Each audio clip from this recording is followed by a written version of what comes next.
We're delighted to welcome Margit Rowell this evening to discuss her new book, Reinventing Sculpture. I'm sorry, Luciano Fabro. Maybe I should wear my glasses. Luciano Fabro, Reinventing Sculpture, out from Monticelli. Margit Rowell is an art historian, writer, and curator who, since the late 60s, has held key curatorial posts at prestigious public institutions such as the Guggenheim Museum in New York, the Fundació Joan Miró in Barcelona, the Reina Sofia in Madrid, as well as the Centre Pompidou in Paris, and the Museum of Modern Art here in New York, where she was chief curator of drawings.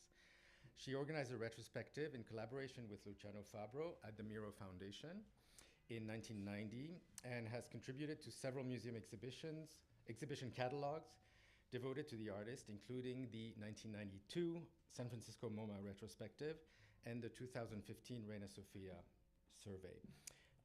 She's curated too many other monographic and group exhibitions to mention, and is the author or co-author of numerous catalogs and books on 20th century artists, including Joan Miró, Ed Ruscha, and Julie Gonzalez, whose work she's a widely acknowledged expert. She's currently at work on a professional memoir detailing her years at the Guggenheim and elsewhere, working with artists like the aforementioned Miró and Gonzalez, but also Georgia O'Keeffe, Joseph Albers, Jean Dubuffet, and others. So watch this space for what promises to be an extraordinary book. She's joined for this conversation by Mathilde Guidelli-Guidi, who's the curatorial department head at the Dia Art Foundation, where she's organized exhibitions of work by Mario Mertz, Senga Ngudi, Fred Sandbach, Jack Witten, Cameron Rowland, and others. She's currently at work on projects with Kishi Osuga and Dwayne Linklater for Dia. And she's also the curator of Dia's fantastic Artist on Artist lecture series. So thank you, Mathilde, for joining us. The seed for the Luciano Fabro book was planted in 2005 in a conversation between Rowell and Fabro. It was first conceived as an English anthology of Fabro's lectures and writings, but with Fabro's unexpected death in 2007, the need soon emerged to take stock of the artist's achievement and to adopt a vastly expanded perspective, allowing new audiences, and particularly English and American readers, to fully engage with the breadth and the complexity of his art. While Fabro is generally known to American art audiences for his connection to arte povera, and although SF MoMA presented a retrospective of his work in 1992, the unclassifiable nature of his work, its formal eclecticism, and its intricate philosophical underpinnings meant that a reliable, detailed, and insightful guide was sorely needed. Rowell's book was a long time coming, but it was well worth the wait because it more than delivers on all these counts. And it is also the most generously illustrated and beautifully designed artist monograph one can wish for. In 9 chapters, Rowell charts the course of Fabro's career and illuminates his dedication to reinventing sculpture. That is, quote, to reinvent the traditional premises of sculpture by attacking its own conventions. But while giving her full attention to Fabro's uniqueness, to his many eccentricities, idiosyncrasies, and anachronisms, she also brilliantly makes a case for Fabro's centrality in accounts of late 20th century Western art.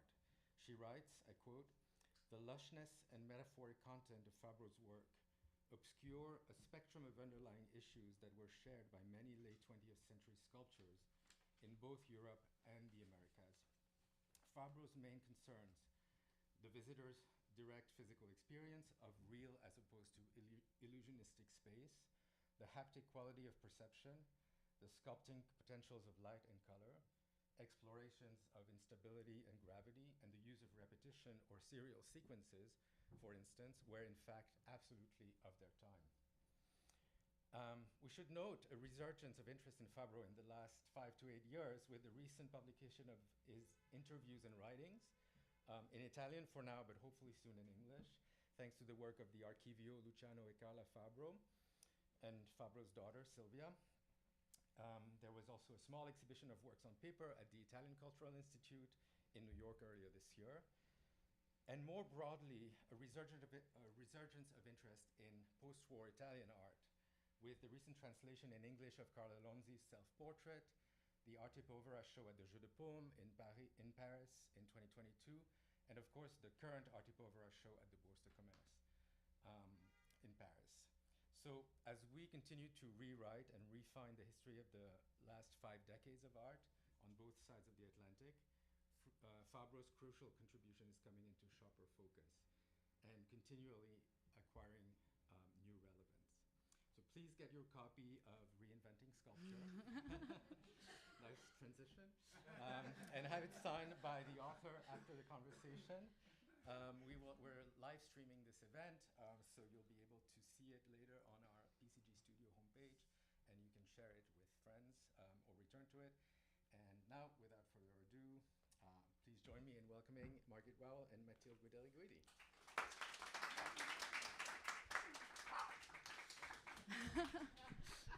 And Tilly. Thank you, Anthony, and thank you, everyone at 192 Books and Paula Cooper Gallery. And thank you, Margit. I mean, this is an extraordinary book, I must say. The word that comes to mind is really spacious. There's something extraordinary about how you manage to kind of guide the reader through the work of Fabro, but leaving so much room for the work itself without imposing necessarily your voice, but your voice being completely mediating throughout the images of the work, as well as the words of the artist, as well as the context that, as Anthony was saying, Fabro traversed throughout his career and through his thinking and through his work. So thank you. I met Margit maybe 10 years ago, and at actually through Paula. Through Paula, yeah. At FIAC, what was once FIAC, on opening day, and Margit asked me, "Oh, you're Italian, you know Fabro?" And I was like, "Oh, Fabro, yeah, the one with the Italy in reverse." and Margit was like, "Shame on you." And I was like, "Oh, what are you doing?" "I'm working on a book on Fabro." And that was, to me, a lesson in this very complex and very also obscure sculptor and artist whose work is, I think, intentionally shape-shifting because it is so directed by testing ideas rather than systems, in a way. So perhaps to begin with, before diving into the book, which again is extraordinary and a real gift, I think, to all of us, I would like to ask you, Margit, a little bit about your first encounter with Fabro's work and your relationship with Fabro as a curator, deciding to work with him on a retrospective of his work. Well, anyway, thank you, 192 Books. Thank you, Paula.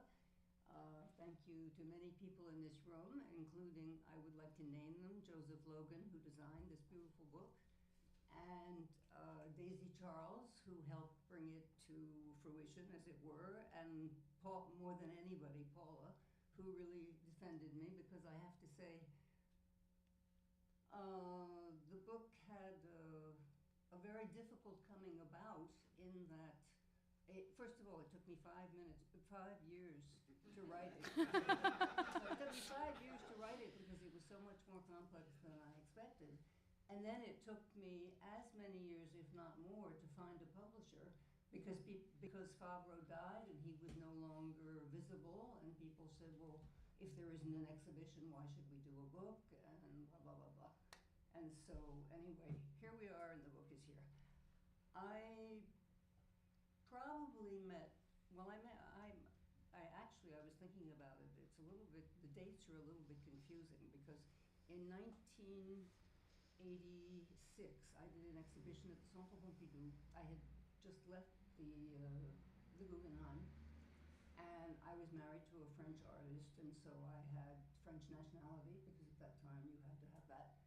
And I went to the Centre Pompidou and I did this exhibition called Qu'est-ce que la sculpture moderne? And did a whole floor, so to speak, juxtaposing it was just an instinct, but juxtaposing minimalism and arte povera to show that they were of the same time and that they had a lot more in common than we think. And I think that it was in doing my research in Italy at that time that I didn't meet Fabro, but I discovered the work.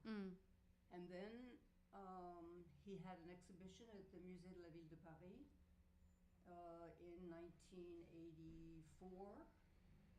My show was in 1986, but I had 3 years to prepare it. And I met him there.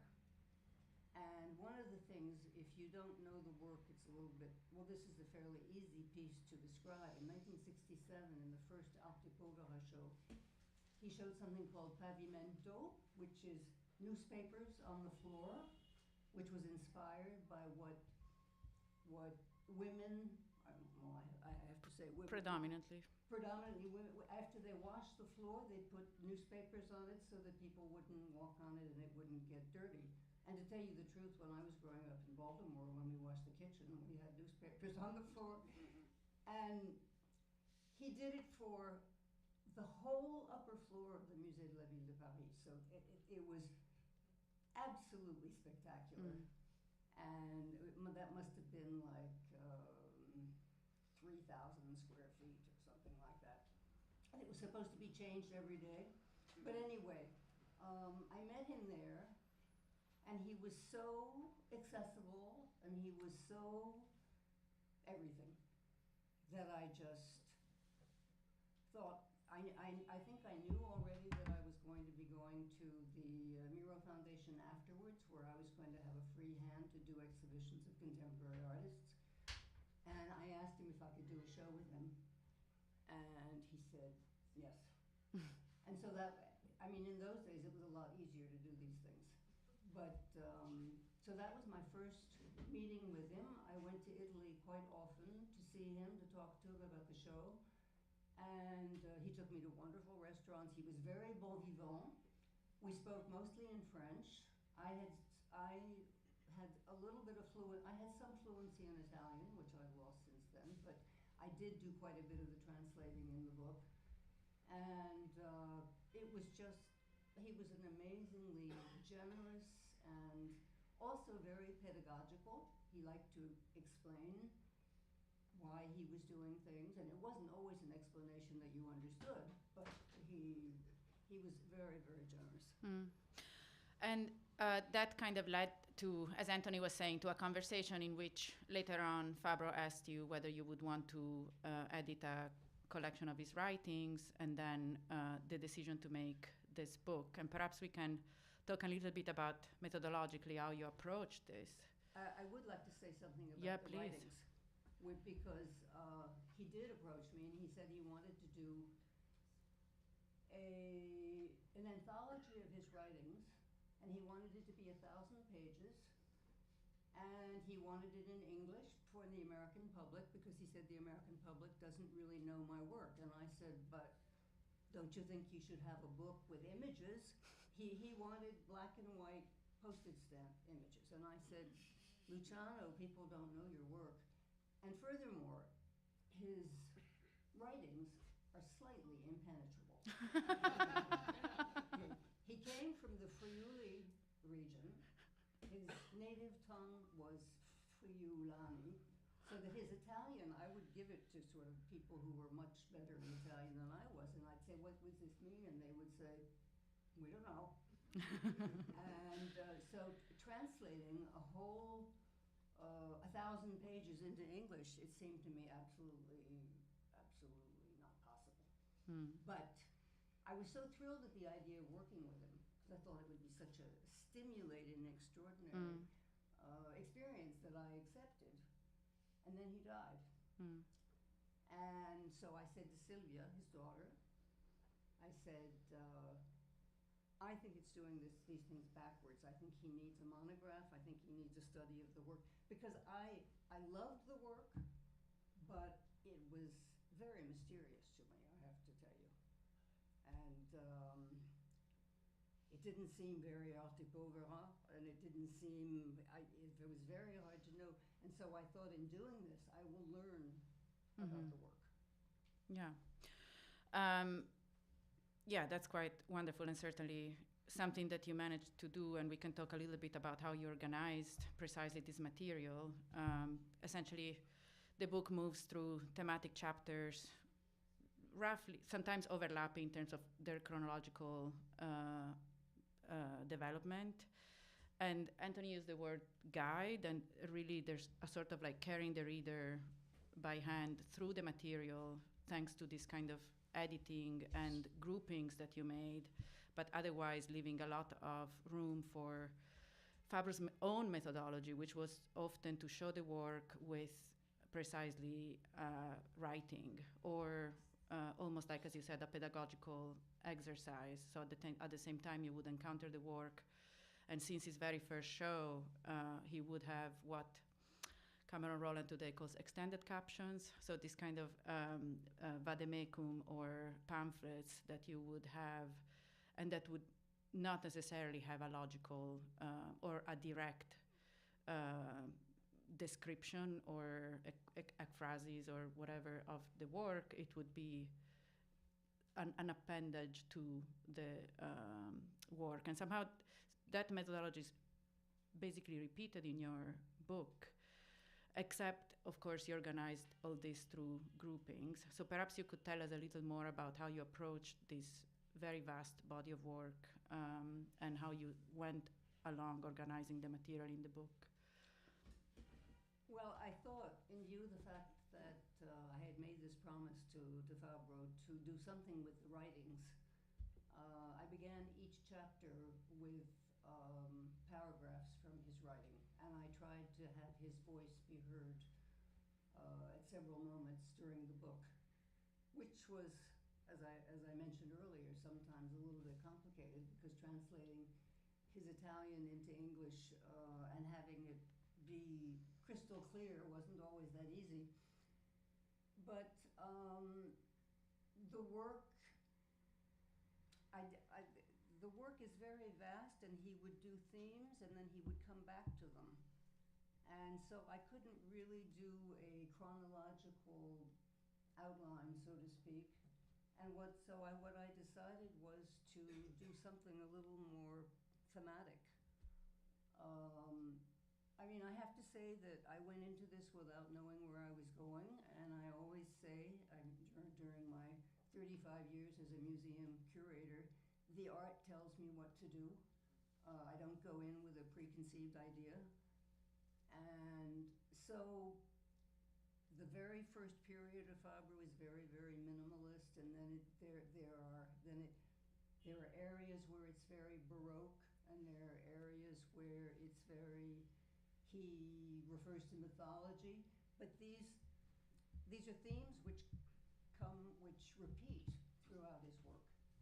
So I felt I couldn't just do it decade by decade, because there were sort of the same things which came and were developed, and that it would be much more easy to understand to have a chapter on the reference to the Baroque, or a chapter on the reference to perception, well, as Mathilde said, sometimes they overlap, but I think it works. Finally. Yeah, perhaps we can talk about some of the threads, in fact, that are through the work and that return. And one, certainly space. You begin with this kind of, we are in the early 60s, around 62 is the first work that you discuss. At this point, Fabro, as you said, is born in Turin, right? But then moves to Friuli, and Yes. then goes back by kind of end of the 50s. He moves to Milan, and that's where he encounters, like the climate at the time would be definitely Fontana as a central figure, and Fontana predominantly around this thinking about the fourth dimension and space, and then moving into a lot of reading, as well as this constant teaching at the same time, and being interested in pedagogy, which is how he was trained as a teacher, essentially. And the move is then, in terms of the work, very quickly he starts doing these very observational works around space, using materials such as glass paint, like hardware store materials, glass paints or metal rods. Not yet mirrors, but then it would move into mirrors, this kind of more theatrical cubes of mirrors, and then the idea of the cube as a space that encircles you, and then moving into instead these very strange tent-like spaces where the work is an obstruction to actually any passage. Or so thinking about space, which then in a way returns later on in the habitats. So perhaps you could talk a little bit about this thread of space in his practice, and obviously in relation to the art of his time, but perhaps not in North America or even in Northern Europe. How do you think of his work and his thinking of space in a way against some notions of size specificity that were being developed at the time, or even institutional critique that were being developed at the time? Well, very early on, I'm not going to answer it quite directly, but very Please. early on, he developed this idea of the habitat, which would be an environment. He felt that it was very important. When he was an artist of arte povera. Would you describe one that you like the most? The habitats are gorgeous. Well, let me just. Sorry. He would say, he said that it was always important how the work was shown and in relation to what. Yeah. And he said that when he went to museums to have exhibitions, because he did have a moment when he was very, very sought after, and he had lots of exhibitions, and he would say, sometimes they give me a space which is pretentious, sometimes they are prestigious, and sometimes they give me a space which is obscene, and I want to make my own space within that space so the work will be seen the way I think it should be seen.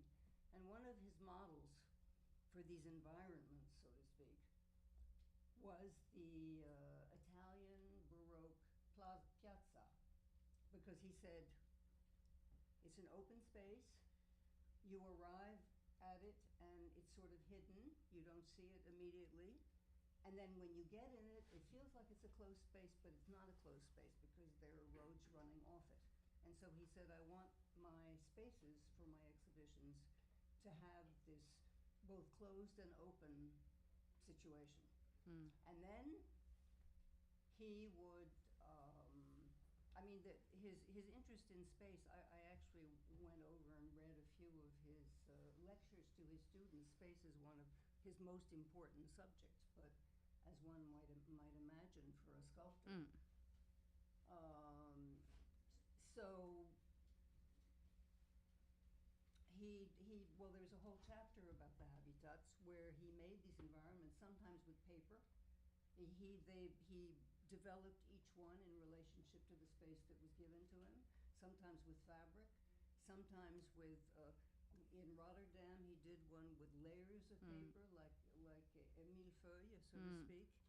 And then he would sometimes draw circles on the floor, which would be like Renaissance pavements. I mean, I'm telling you this in such a fragmented way, but he wanted to control the space, the aesthetics of the space, and also how he would show his work in it. Yeah.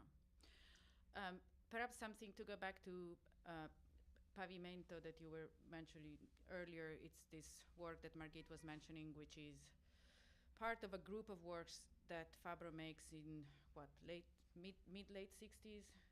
It was in the first Arte Povera exhibition in 67. So Pavimento in particular is 67, and then around that time that he subtitles or groups under the name of tautologies. And that is a very, of course, current word at the time, but Fabro had a very specific acceptation of the word tautology. Could you tell us more about that? Well, the first group of works were the Italies, which, as Mathilde said, the upside-down Italies, but which he started in the 60s. And he said that he wanted to get away from ideology and he wanted to do an art without filters. And that what you see is what you see. And he said that Italy, the silhouette of Italy is, and I quote him, he said it was an empty cipher, and you can fill it with many different meanings. So over the years, he did 45 of these Italy, mostly hung upside down because he wanted to reverse the hierarchy between the North and the South. And each one has a sociological or an amusing meaning. There is one where the silhouette is very different. It's the silhouette of Italy when it was under Mussolini, where Mussolini had more parts in the northern part than there are now. And then he had there was one, well, I can't go through the whole list of them, but all of them, sometimes they were also ironic, but not to spend too much time on that. The tautologies, Fabro was very much into real life, so to speak, bringing real life into art and giving, and actually, I mean, I told you it was very complex, so excuse me, it's a little bit complex to talk about. But one of my favorite pieces from this period, and this will explain it to you, is called I lenzuoli. And it's 3 bed sheets hung on the wall, embroidered bed sheets with embroidered pillowcases which have his monogram on them, and they're hanging on the wall, and they have stretchers behind them. And so what Fabro would say about these was that they still had all the presence of domestic life, but they also had this, he didn't want that they tread a line between the real and the aesthetic, and that was what he was trying to do. And he also, at the same time, he did something called il pupo, which is a baby, and it was a fan, which was covered with a pillowcase, and the fan vibrated, so it was like a baby being shaken or whatever. And so again, it was very close to real life, but also it was an aesthetic object. I should say that when he was doing this is the time that he met Duchamp. Duchamp came to Milan, and this was the moment when Arturo Schwarz was making multiples of Duchamp. Exactly. And he said something very interesting, because Duchamp is such an icon here. He said he came to Italy, none of us knew him, and he wasn't well known and he wasn't respected. He said here was this artist looking for a space for himself. And we didn't know him, but obviously he made an impression. Yeah, perhaps, I mean, the 2 works you mentioned, again, are extraordinary. The Following the Floor that you mentioned earlier, around essentially concealing labor out of the pride, because the pride is in making the work and cleaning the floor, and then concealing it in a way and upkeeping it because it's work that you do for yourself, which is somehow something that was an ethic that he brings in quite a bit in some of his work. But, and then the work that you mentioned about the 3 ways of hanging the sheets, as well as the baby, the fan baby. But this brings to mind a thread in the early work of Fabro, which might or might not be related also to his friendship with Carla Lonzi, but generally speaking, his mother's side. Fabro's mother was a seamstress, and there's a group of work and then a certain attention to craft, and that kind of intimate approach that a seamstress would have in order to try things on you, but at the same time the reserve that really permeates especially the early work, I think. And yeah, there's something about my mother's side that comes to mind when I look at those early works. And I think it's also a lesson in terms of looking at then as his later use of technique. Technique is almost like an alibi for Fabro, the way he uses materials and what from abroad you would say high craft such as Murano glass and silk and low materials such as hardware store materials, but in fact, to him, they all are materials that you have to learn how to use and learn by doing in a way. So there's kind of a way of I'm not sure where I'm going with this question, but I guess I'm curious to hear from you a little bit more about how you see, again, if labor and this kind of approach to making, an approach to technique, an approach to materials is such key words if we think of the art that comes out of the 60s and 70s, and the relation to fabrication and so forth. Yeah, I'm curious to hear how you see Fabro and how you saw Fabro's work, having worked so closely Well, the thing with is it. that what we should remember is this is the 70s and the 80s, and there were a lot of international exhibitions such as When Attitudes Become Form, or all over Europe. And Fabro knew very well. He knew American minimalism. He knew everything.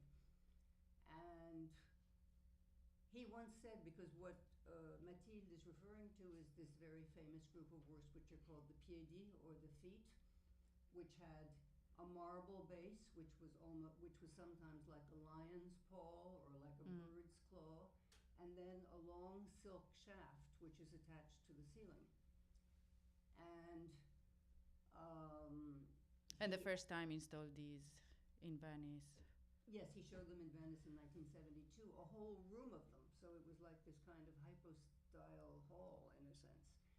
And what was very important to him, he knew about minimalism and industrial people who worked with ideas and had them realized or had them executed by other people. But he was very much into craft and into domestic activity, I would say. And so that the sleeves in silk, they were sewn by his mother. Yeah. And the interesting thing also, with all these different things he did, like the newspapers or like this, everything had to be almost partly crafted at the time of installation, because depending on the height of the ceiling, the sleeve would be higher or lower, and the pavimento was either large or small. So there were all these decisions that you had to make. He was very influenced by John Dewey, and pragmatism during his first studies, his early studies. And this was something that he kept with him all his life, that he wanted the work to be on the edge between reality and down-to-earth reality and art. And also the art, it was also references to the culture of the past, because one of his leitmotifs was that the culture of the past is being lost, humanism is being lost, and he wasn't being retrograde in saying that, but he just said there are things that we have to sort of hold on to, ideas, values, and so that when you see these references of the piedi, which have these long shafts, I mean, they're like antique columns. Sometimes they're white in silk, and sometimes they're fluted. But of course, they're not, because they hold nothing up. And the emphasis is not on the capitals, the emphasis is on the feet. And this, I think both Mathilde and I are sort of going on in an unstructured way. But he said But the book is very structured. The idea, well, no, but this is why it took me 5 years to sort of sort through it all.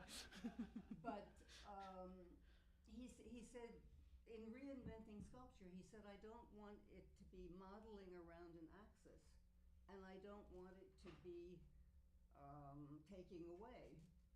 I want it to be with new materials, non-art materials, or materials that traditionally are used for other things. He used Murano glass, he used marble.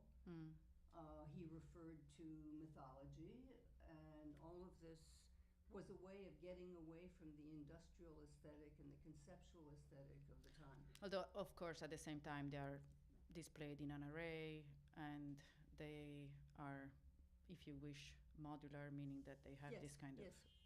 Yeah. So There's another body of work. I mean, we spoke about the kind of the most well-known bodies of work, which would be the Italie, the Piedi, as you just said, and then the habitats. There is a group of work where he addresses the question of illusionism and nature through, I mean, there are many works through which he addresses the question of the relationship with nature, but I'm thinking now the relationship with light and kind of how his work is really always across painting and sculpture and the coat hangers, which are this group of works that he made for an exhibition in Naples. Probably, again, another body of work that is quite extraordinary in terms of experiencing it in person. They are in Turin, if you wish to go there. I strongly recommend the trip. But could you tell us a little bit how he arrives at that, and also how he brings this question of the vernacular into these highly fabricated and really spectacular works? Well, the Atacapani, or clothes hangers, which is the translation, which is much less aesthetic, I might say. They are the original piece. It's 5 different groups of draped canvas, which is folded like this, each one in this, and which is in colors from the start. The first one is in blues and the last one is in oranges, and he said it was something like a sunset. But when I'm not explaining exactly the image, but they make me think very much of Renaissance painting and Piero della Francesca's paintings of dresses of women, where you have this kind of in and out waving. And I'm sure that that's what he was thinking about. And that's why this is part of what I wrote in the chapter on the Baroque, or on the Italian nature of the work. He said that he went to Brazil for the biennial, and he traveled in the country, and he was very impressed by the brilliant colors and by the craftsmanship of the people that he met. And so this is one of his, I might say, this is one of his more, they're very large, and it's one of his more imposing works. But I can't really say where they come from, except to me, they have much more Renaissance feeling in their inspiration than anything else. Mm.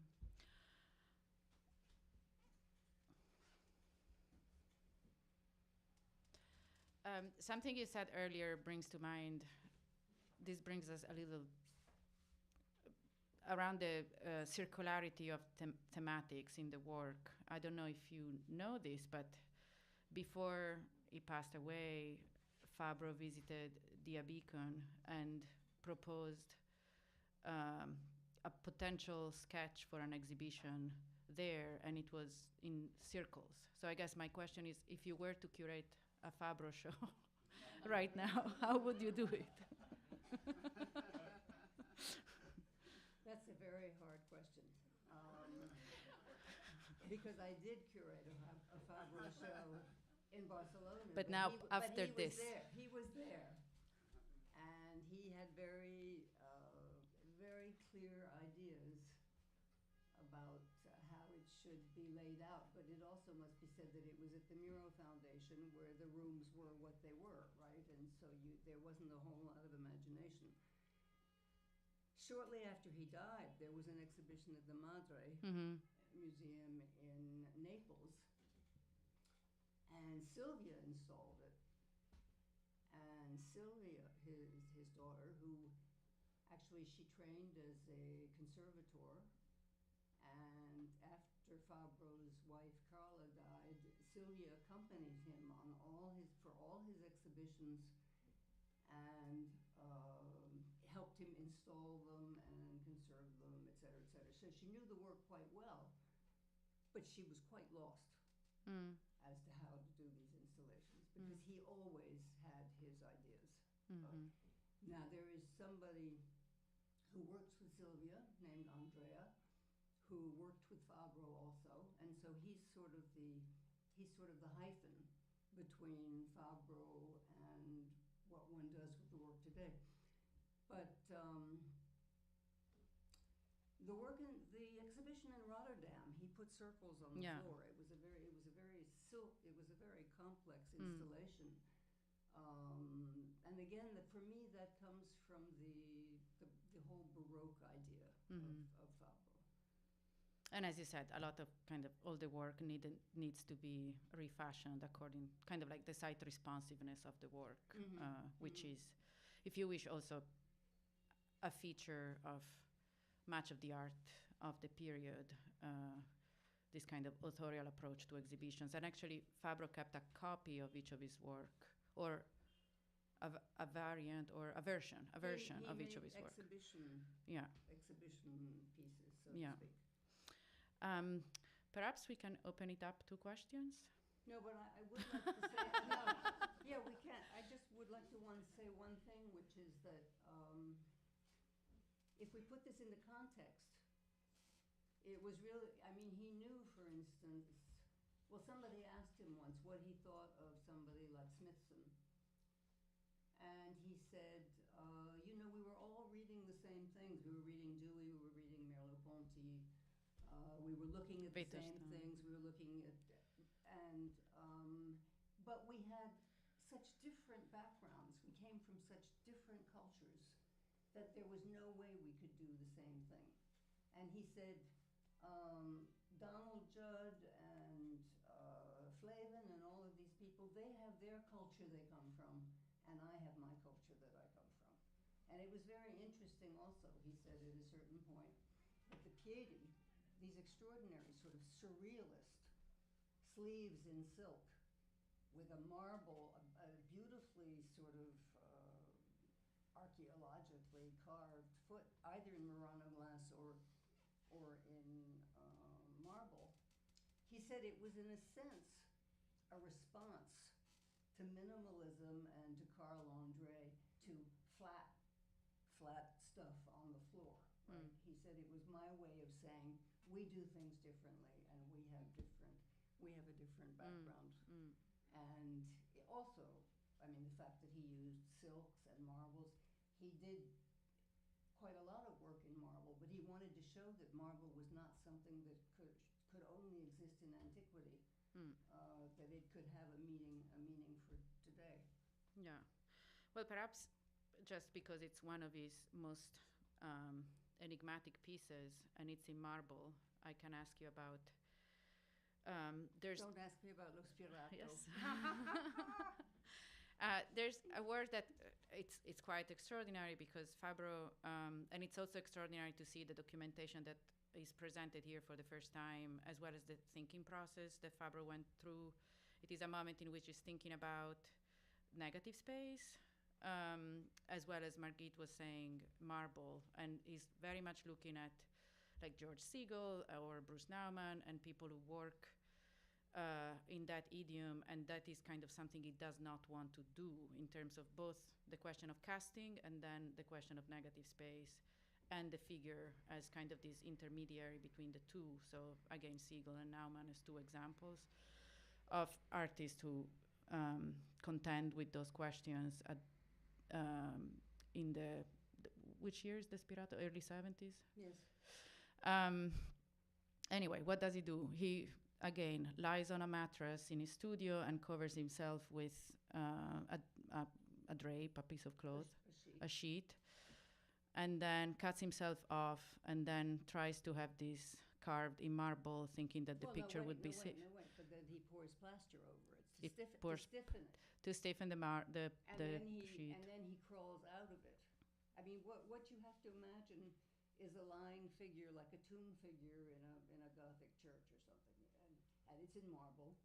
But the first thing that you notice is that it doesn't have a head, right? And but the feet are quite. It does have feet. And apparently, he made this thing with other artist friends, he got into it, and then he realized it was hardening and that he would have to break it to get out. So he got out, and they made a mannequin of his same size. And they did it over again with the mannequin, actually. But there are photographs where you see the young Fabro with the sheet up to here. And what is interesting about this piece, I mean, there are lots of things that are interesting about it. And when it is shown, people say, oh, well, there's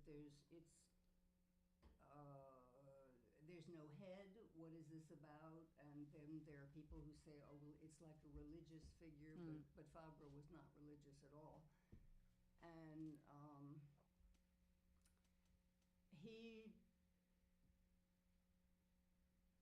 Well, we can say it was shown at Contemporanea, which is this very important show that, like, post-Celland, Achille Bonito Live organizes in Rome in a parking lot. And that's where Beuys shows Arena for the first time. So, like, it's kind of it's considered a very, very radical piece, and in fact, but in lieu of a car, it just parks diagonally himself in marble, and then he leaves.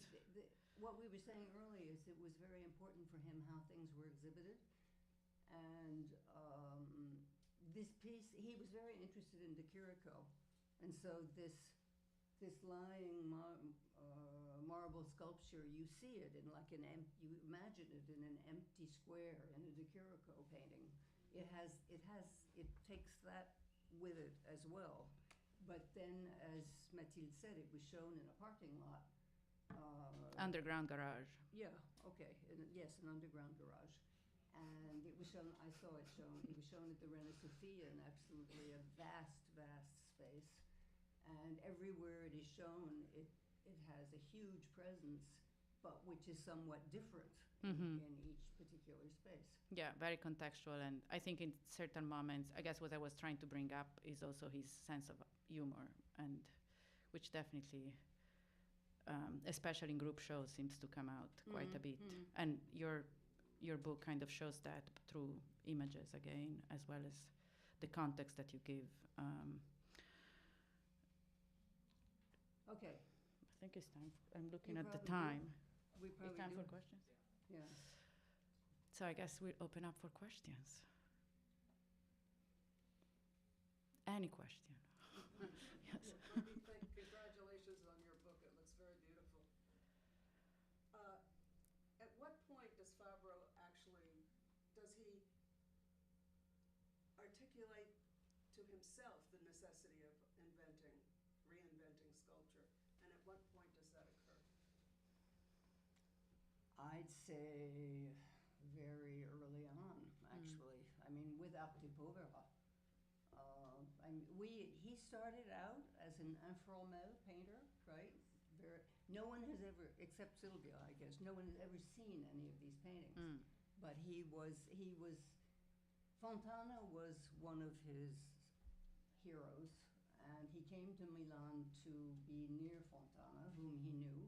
Fontana bought a piece from his first exhibition, but Fontana was very loyal to younger artists. And he said to me, the first time I met him, he said, you know, I was an Arte Povera artist for 2 years. And after that, there was nothing more for me to say, because he said I wasn't interested in raw materials and all that kind of thing. I had to go my own way. And so his own way, immediately what he started doing was the Italia in different materials. Some of them are covered with fur, sometimes they're covered with mirrors, and in lead, a lot of lead, which is so beautifully, yes. Yeah. Again, this kind of sartorial elegance almost. And then he did, at the same time, he did a piece of fern, which is mounted on a lead plate. And he explained that for him, the fern is a very, very ancient vegetal or whatever. And that by mounting it the way he mounted it, of course, he changed it completely. But he kept the memory of it. But perhaps also in terms of like a theoretical text would be the text on the haptic. That's Yes, a well, moment in that which it was- summarizes a lot of the ideas up to that time. Well, Which year yes, is that? Yes, I would say so. That was, Late Yeah. 70s? it was what? Late 70s? Yeah, late 70s. So late 70s, it does write a first kind of manual of sort. I think one of the reasons he did was it was also, it was a period when figuration was coming back. Mm. And, So maybe mid 80s. yeah, it was a little later. And he felt that he had to defend sculpture in some way. And so he wrote this little book with a critic, Yoli de Sana. She signed it, but we think he wrote it. And he was also teaching at Carrara quite early on, and then he came and taught at the Brera. And his teachings are very, very interesting. His teachings are, it's very, very, very broad, from space to gesture to metaphysics to, but it's also, it's very interesting, but it's also a little vague at times. You have to really plug into it. Mm. So I would say that since 1967, I mean, he was, although maybe he didn't verbalize it immediately from the beginning, but I would say he did verbalize it starting in about, he did in his interviews for Domus and for the magazines at that time. He was very clear about it. Mm. Why do you think he made a break from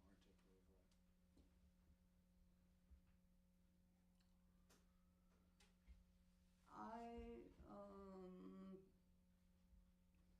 I think all the arte povera artists had their own personalities, so to speak. And first of all, he said that arte povera was really a very artificial idea.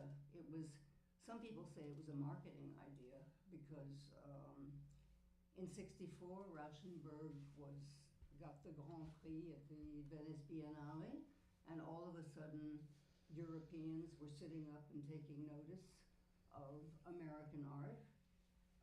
It was also the period of in the 50s, it was the period of the Italian miracle with Fiat and Olivetti, et cetera, and so the arte povera artists, they were founded in wanting to go away from all of that, from consumer culture, et cetera, and each one had his own way of moving away from it.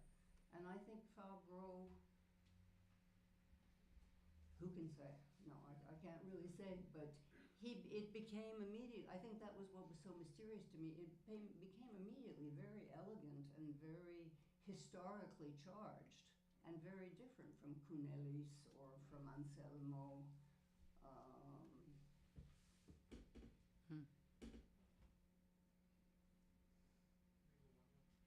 One more question. I was struck too at that you spoke about how Duchamp was not at all a reference, or was sort of somebody that he and his group of the group of artists around him looked at. But then in the 90s, he starts doing the nudie. Yes, It's that's sort true. of, Okay. Stone descending a staircase in a sense, and he refers to Duchamp in several different works. Do you think that was purely parodic, like a parody, or like an inside joke, or was he really trying to contend with something in Duchamp's legacy? He went through a period at the end where he did large installations, and there were references to Mondrian, and there were references to Duchamp. And he said that he had gotten to a point where he wanted to parody earlier artists, and he wanted to parasite them. Can you say that? And then at a certain point, he said he was going to parody himself, and so he came back to certain things that he had done before. But there is a large piece called Nudes Descending a Staircase Dancing the Boogie Woogie, right? And it's a piece which is probably as big as this room, and which obviously has nothing to do with Duchamp, but obviously for him it has everything to do with Duchamp. Mm.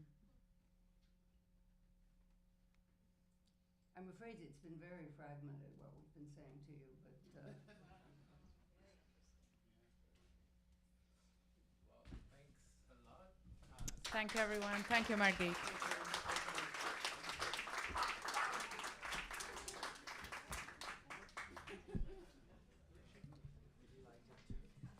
The next event at the bookstore will be on December 3rd. Is that right?